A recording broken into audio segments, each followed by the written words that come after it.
Welcome to the Margins of Victory podcast. I am your host, Craig Pintens, the athletic director at LMU. Today, episode 5, joined by Pat Crakes, who is a principal of Crakes Media, his own consulting firm, which focuses on the evolving media landscape, distribution strategy, and sports programming. He spent 23 years at Fox Sports, had some interesting stories about the origins of Fox getting the NFL contract. We talked a little bit about college sports rights and whether you could bundle or not bundle. And most importantly, will there be a Super League? So tune into this episode. Welcome to the Margins of Victory podcast. I'm your host, Craig Pintens, and today we are joined by Pat Crakes, the principal of Crakes Media. Pat, how you doing today? I'm doing great, Craig. It's a real honor to be here for the first inaugural Margins of Victories, a Christmas special. Yeah, no, I appreciate you decorating. We didn't think we had the budget for it, but for you putting up the Christmas tree in the background, very much appreciated. We appreciate the donation to the podcast. We need all the help we can get. Yeah, it's a business expense, Craig. What can I say? I need some deduction. Well, yeah, it is December, so you do need to figure out where you can find some additional ones as we get toward the end of the year here. This is actually episode 5. I didn't actually think we'd make it this far, and we've tried to do a new thing here where Joe DiMaggio wore number 5. I think he's probably the most famous number 5, or one of the most famous. So the question we're going to lead off with is not related to what you do, but could somebody actually have a 56-game hitting streak or bat over 400 in a year? Which is more likely to occur? Because in 1941, that happened with Ted Williams and Joe DiMaggio. Right. Did you say so? Bat 500 or 400? No. Bat over 400 or have a 56-game hitting streak. Which is more likely to occur, or could it even occur? I think the hitting streak's more likely. Especially once we go to expansion and the pitching gets watered down. Yeah, well, and that could happen then. Look, with all the relief pitchers, they just keep throwing them out there. So it's like I just think once you expand, there'll be a couple years before the whole system catches up again. When Tampa and Miami came in, there were a bad couple of years, just diluted the pitching. The hardest. I'm convinced. I played multiple sports. I'm convinced the hardest thing to do is hit hardest athletic thing to do is hit a major league fastball. The problem is there aren't enough good ones. Yeah, no, I would agree. Well, and I think there's people that can hit a fastball. It's kind of that breaking ball or the, some of the changeups that get a lot of people in trouble. Well, let's kind of switch gears. To me, the most fascinating part of your career, and a lot of our younger people are not going to remember this, but you're at Fox at a real pivotal time early on when Fox gets kind of first into sports, because they took the NFL contract from CBS, which was a major coup. And I can remember that. Fox is kind of this upstart network coming out of nowhere, seemingly. I know it wasn't out of nowhere, but it has the NFL now. What was it like there to kind of build that up and really use that as a platform for all the Fox programming? All right. Well, it's really interesting because I started in the studio mailroom in 1992, August of 92, and I got out nearly to the day in August of 1993. Both started and ended on my birthday, and I came into the research department at Fox, which was at that time, the studio hadn't been redone. It was in a manufactured home sitting up on kind of a badly asphalted hill next to a dirt mound where the two sphinxes from Cleopatra were still on top of, and one of them was tilted at like a 38-degree angle. And I went to work there, and the first thing they put me to work on was the kids group, because the network didn't have any sports. And I actually arrived 1 week after the network kind of went to 7 days a week programming, and they had to roll it back because it was such a disaster. So the network was kind of feeling low. Within a couple of weeks of me arriving at the network, the kids network debuted a bunch of programs like Power Rangers and Batman and everything else, and killed it, right? And then later on debuted Chevy Chase, and that did not kill anything. And it actually killed the head of the network show. The Chevy Chase show? The Chevy Chase show. Oh, that was pretty short-lived. I kind of remember that briefly. Yeah.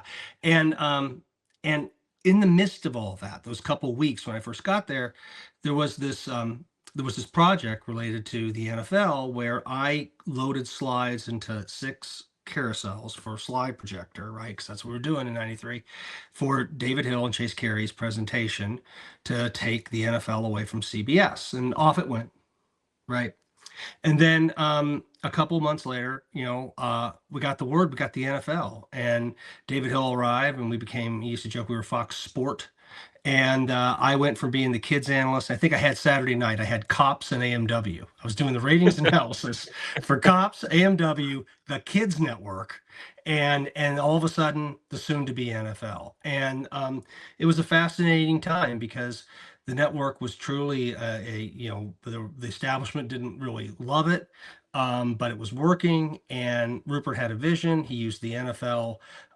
We promised to upgrade. Back then, signal strength mattered, and the network was basically a collection of the best stations you could find that weren't ABC, NBC, and CBS affiliates.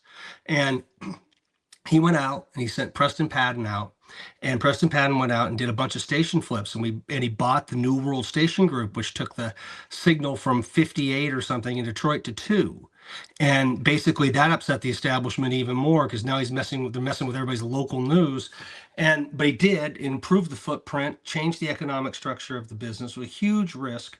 The attitude about everything was, we have nothing to lose. You can't see it, but on the wall, we got this mapping system to help us program the network, right? And to bring research into actually making decisions about how you signed what games to what markets. And the one below is a crayon drawn on map with all sorts of set networks they used to have at CBS. It's a perfectly fine system. The other one is a completely, scan printed map that's easy to read, and each dot is its own thing, and it's assigned, each market's assigned with its own thought put into it, and it says year 38 versus year 1. And that's how, kind of in some ways, the thinking was atrophied. And we hired a lot of CBS people who were fantastic.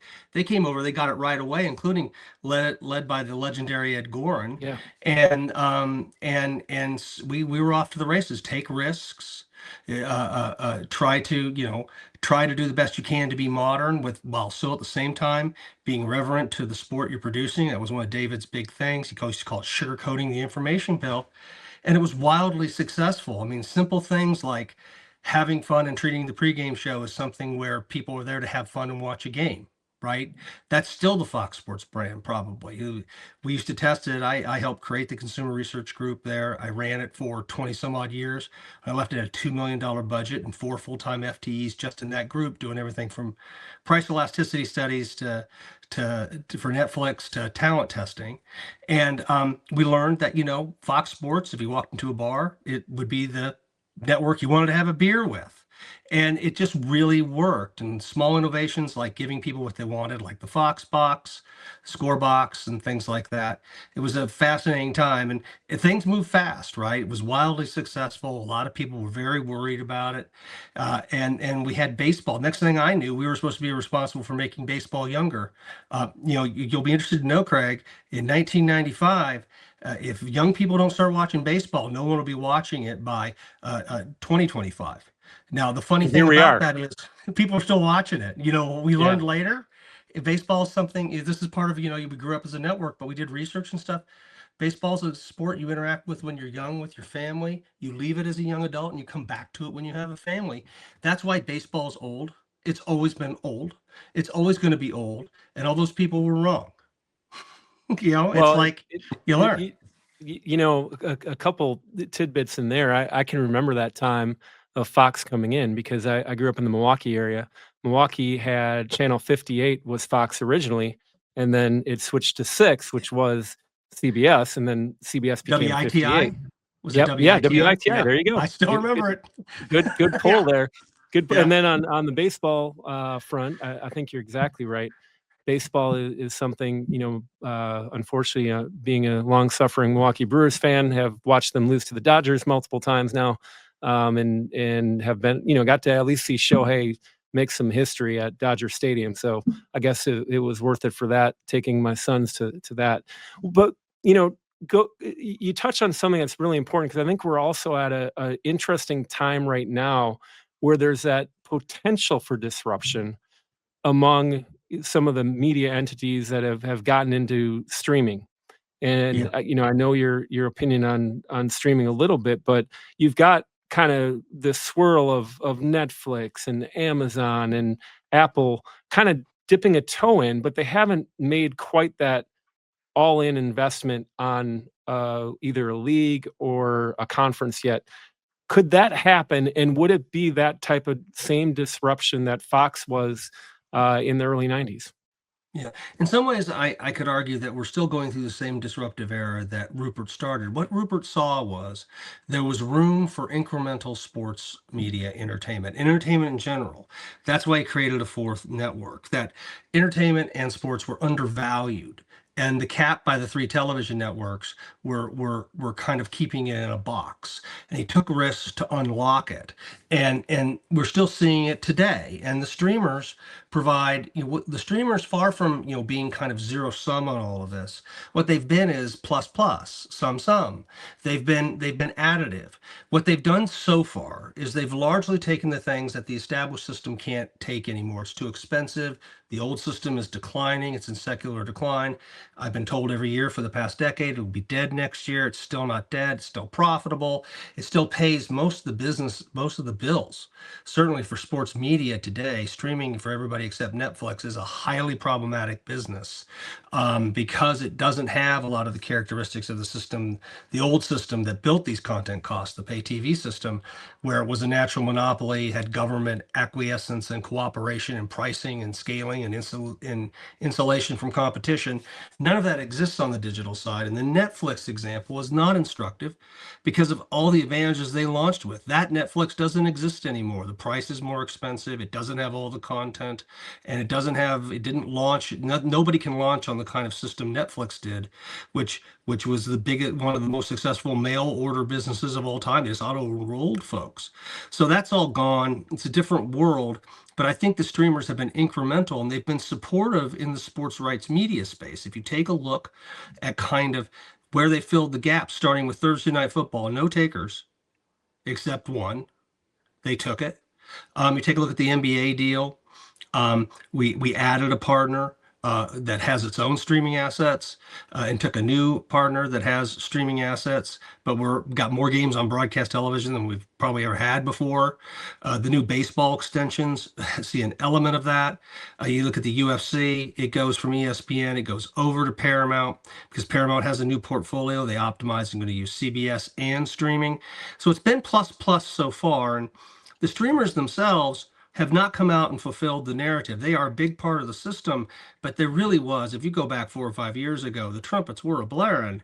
They're just going to take over everything because they have all the money in the world. So why wouldn't they do it? Which is the dumbest business idea I've ever heard.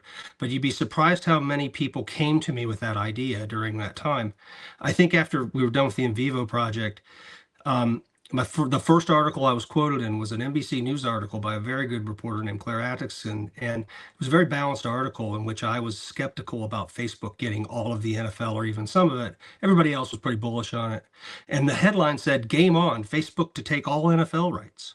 Well, that was wrong. And it doesn't mean that streaming isn't relevant or even the future. It just means that it's been more complicated. And that's one of the problems the current system has. On the entertainment side, the content costs have been curtailed. The way streaming's been made profitable for everybody is to spend less money on entertainment content. And we're making less entertainment content than we were before because we didn't need as much as we thought.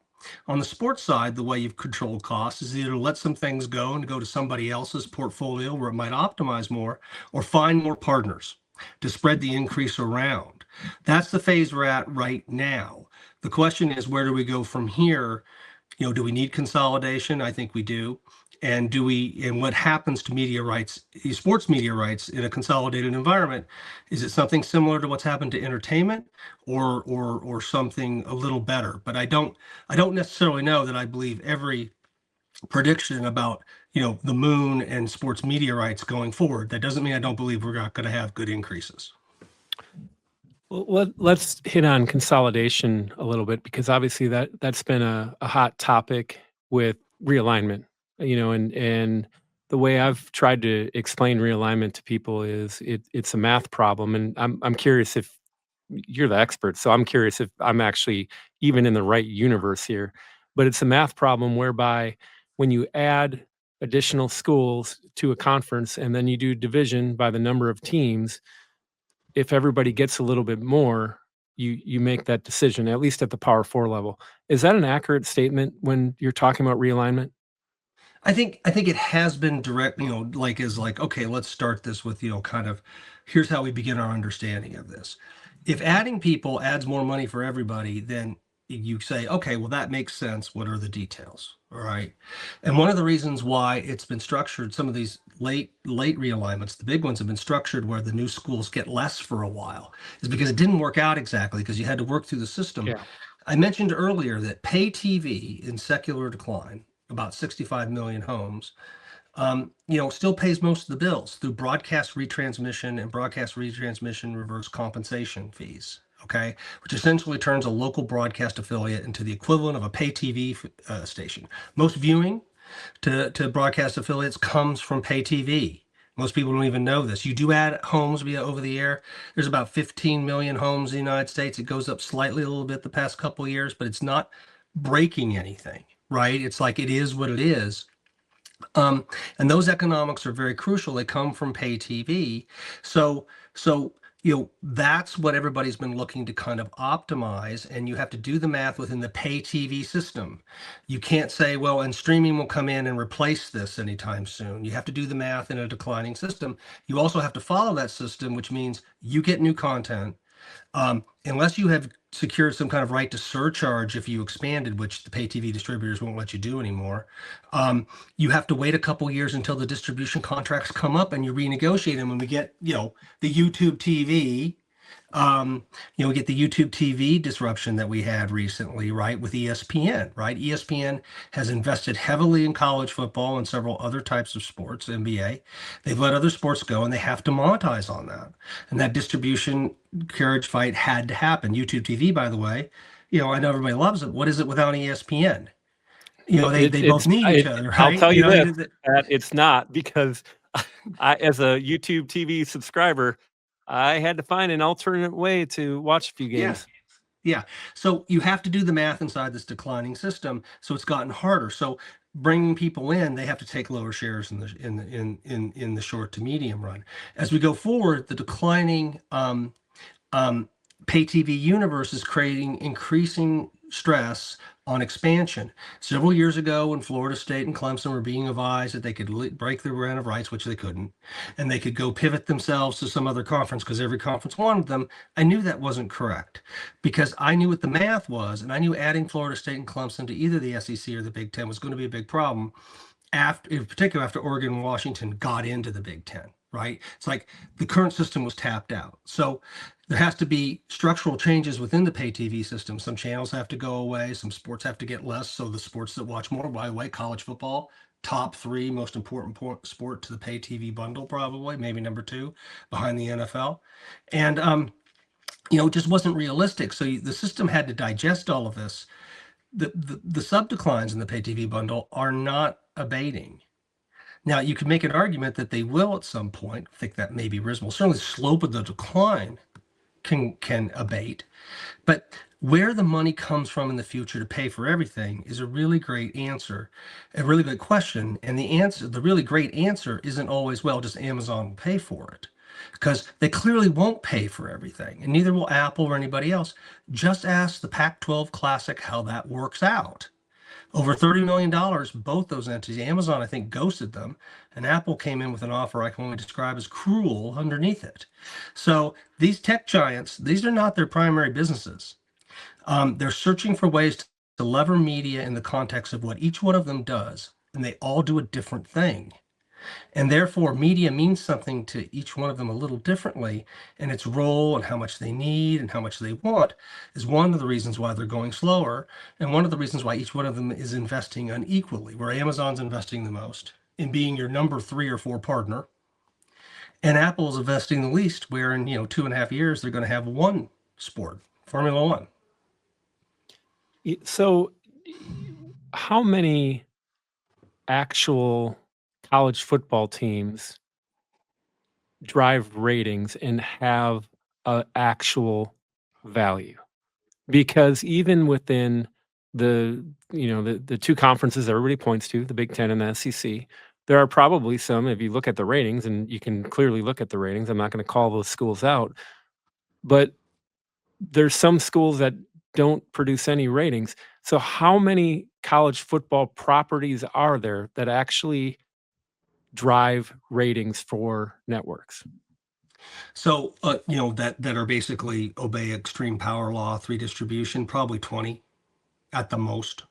When I was approached 7 years ago about trying to put together a true college football league back when cost of capital was much cheaper, and media rights were lower, the payments the schools were getting, we identified 20 schools, right? Because a super league doesn't have 80 schools in it. A super league has Right, 20 schools in it, right? Now right. that ended up being too complicated because of just worrying about the government and other things. And today it's not possible. I don't think it's possible today to do it the way it was. It was a great idea. It was fun exercise, but keep in mind, each one of these schools has, schools like Ohio State. I lived 2/3 of my time here in Columbus. Ohio State, or Michigan, or a USC, or Clemson and Florida State. Those guys have over-indexed in value significantly versus everybody else in their league, right? These schools, these types of schools we're talking about. However, playing the other schools together as a bundle is a force multiplier in their value, unless they can all get together on their own, which is nearly impossible to do, right? Well, Now in I this think we've environment. learned I think we've learned that lesson, right? That Yeah, when you have that many people with different agendas, you can never really get to the greater good. But in all right. actuality, if you could figure out what those 20 schools were and they were to just throw in, that media value would be pretty high though, wouldn't it? If you could get them all to agree to it.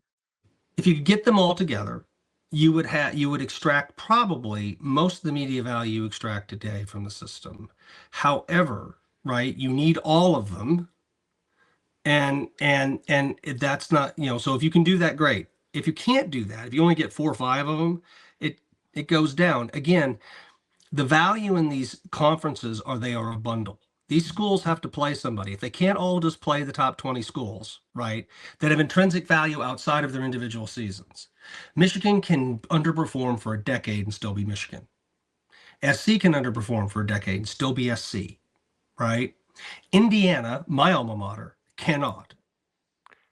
Even though Scott, obviously, I'm going to the conference championship. Right. I'll Oh be yeah. behind the Big, bench. I'm this is a big going, one. right? Yeah. Yep. The truth of the matter is, Indiana can't do it. Now, that said, having Indiana play these schools is brings a force multiplier to the value. So it's a bundle, right? And college football is different than the NFL. And some of the romance is the alumni play these other schools. That's one of the reasons why it's not acceptable to get beat at home by Northwestern. You will get yourself fired. But that doesn't mean that, but that's because it's Northwestern. Right. And everybody, right? And for Northwestern, that's fantastic because it's Northwestern. And if Northwestern gets competitive in football, that'll be fun. But nobody will bust out Northwestern, right, as saying they have the same intrinsic value as Florida, because they Well, don't. to be fair, Pat, people used to say the same thing about Indiana football, and that's certainly not the case last 2 years. So Right. it, If we took Indiana today and laid them up against the top 20 teams, I'm very, very honest with, I know multiple athletic directors, and I'm very, very honest with them, right? It's like you can have multiple great seasons. You can build a great tradition over the next half decade or so. But if we're talking a real super league that's going to do what you're talking about, Craig, I don't know that we have room for the guys who have just showed up in the past 4 or 5 years. Maybe for a couple of them, perhaps, but you always run the risk that they end up being at the bottom of that division when they have to play that kind of quality. So the point is, when you put together a super league, you've got to think about all the intrinsic value that's brought to that table, right? From the size of the alumni and its intensity. Indiana has a huge athletic endowment. It has a huge alumni base that is active and donates. That's great. But it's a tough sell to say, well, let's take them instead of, Miami, or let's take them instead of Oregon. It's hard to see. You're going to bump out. You're going to bump out Michigan. If Michigan, it's like you just can't do that. There's some you have to have for it to be a super league. And when you get done getting the ones you have to have, Craig, you're not left with a lot of room to get anybody else. So maybe Indiana makes it, but it's like some kind of version of the Hunger Games for the 2 or 3 spots for that. So I try to tell all these. There's plenty of great football team programs across America. My daughter goes to Arizona. I was born there. My father went to Arizona. I love the people in Arizona. They're fantastic. They're trying to build a football program. They've had a very good season this year. It's like you don't want to get involved in that Hunger Games thing. So that's one of the reasons why I think that the conferences will stick around. Number one, I don't know that anybody can put up the capital necessary to bust all of this out today. I really don't. Plus government. One of the biggest problems with investing in college sports at scale, $10 billion, 20, $30 billion, is the government. You're going to be shocked to hear this, Greg, but each state legislature has their own opinion on this. And to me, and to many of my clients, that's a problem. Because they can roll out of the rack tomorrow and change their mind about everything because they control the law. No, you're absolutely onto something, and trying to get everybody to agree to it is a pretty difficult thing. Well, let's talk a little bit more about college sports in terms of what are the actual other sports even worth? Can they be? Everybody wants to talk about, and people have tried it, right? There's been a few conferences that have tried to break off an a la carte type menu of, let's say, basketball, regular season basketball, not Yeah. March Madness. Is there any value, or do they still all need to be bundled together at this point because the ratings just aren't there? So, I want to make sure I'm fair to everybody in the Power Four conferences. All those teams do have value, right? The question is, do they over-index enough to stand by themselves in a 20-person Super League, right? Be careful. College basketball has enormous value. The problem is that its value as part of the pie is smaller. College football is 80% of the value. And of that 80%, 20 schools are super important to driving that value. And everybody else drafts behind it. And they have roles to play, right? They become good, right? They compete. They're on the schedule. There's traditions around these things, right? So when it comes to college basketball with that other, or everything else is 20%, college basketball, men's college basketball is probably 13, 14, 15% of that value.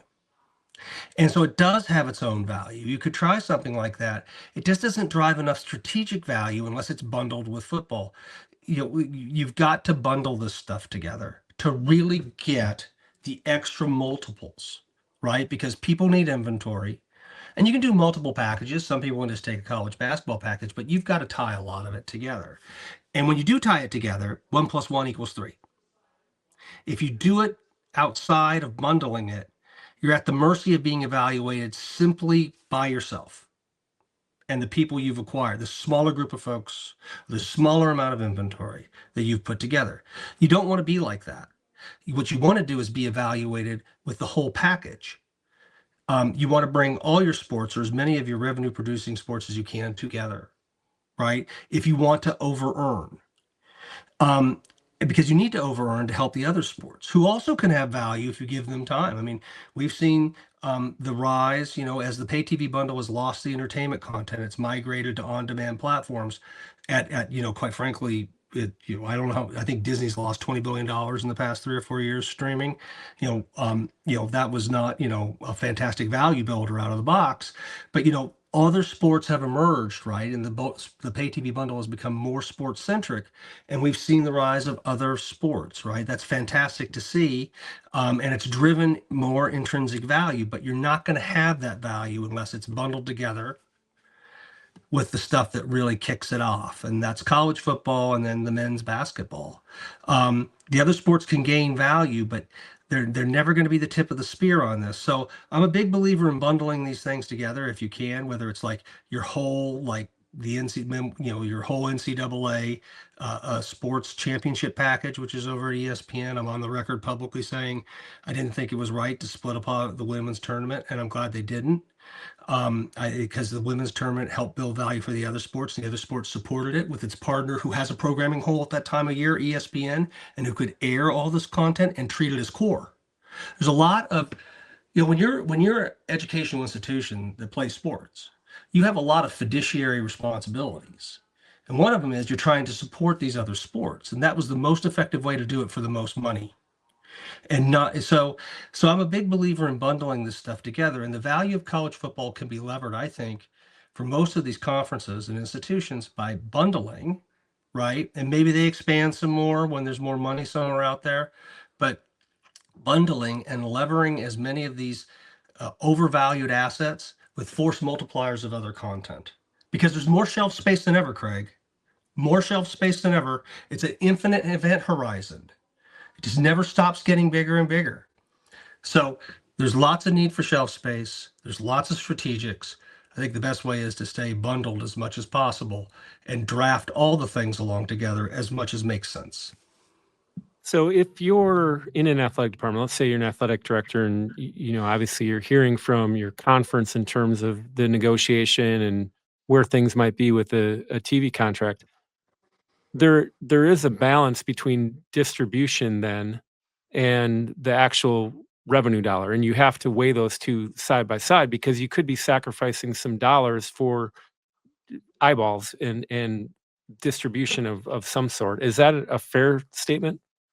Yeah, I mean, look, you have to make, so I've talked about this publicly, revenue over reach or reach over revenue.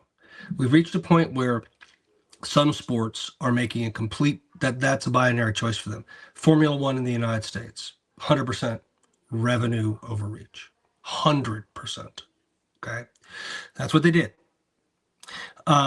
But there's other leagues like the NBA that is balancing it the best they can. They're sacrificing some reach to bring in new partners on streaming platforms, including a partner that is an established player, right? Has the TriCast, broadcast, pay TV, and streaming in NBC, while still keeping reach. They up their reach by moving more, elevating some games from RSNs over to broadcast, right? So elevate some of this RSN content that was only distributed regionally, monetize it nationally, and try to place it on various platforms. There's no doubt, right, that by trying to get everything on the air as much as you can on the air, you're going to have some loss in reach, but you can make up for some of it. One of the interesting things that's happened, right, is before 2000, not every sporting event, certainly not every college sporting event, you could see it on TV. Before 2000, a lot of sports were either, only on radio. Certainly a lot of college sporting events were on radio, right? As the pay TV bundle increased in value, these things got hoovered up and placed into these new channels that were expanding as well. And value was ascripted to them. The idea that the women's basketball tournament could have the kind of value it has today inside, alongside the championship bundle in 2001 would have been met with great skepticism. But ESPN needed the programming. They built it over the past 2 decades, and now it's a major event in the United States, right? So they chose reach, and they chose over revenue a little bit, but they got on the best reach vehicle they could get. So when you're looking at trying to sort out where you want to go, there's a price to pay for going behind a different paywall. When you think about streaming and pay TV, right, or whatever, it's best to think in terms of silos. Pay TV and broadcast, as I mentioned earlier, most viewing to broadcast is inside the pay TV bundle, right? That's just the way it is, okay?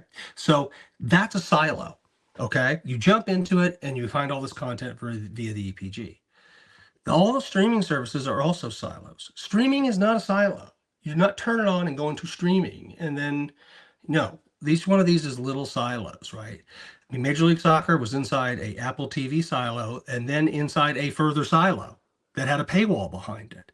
And when you look at the amount of minutes consumed for video across all platforms, it becomes really obvious. So when you think of it this way, Apple TV Plus is 0.49% of all minutes consumed across all platforms.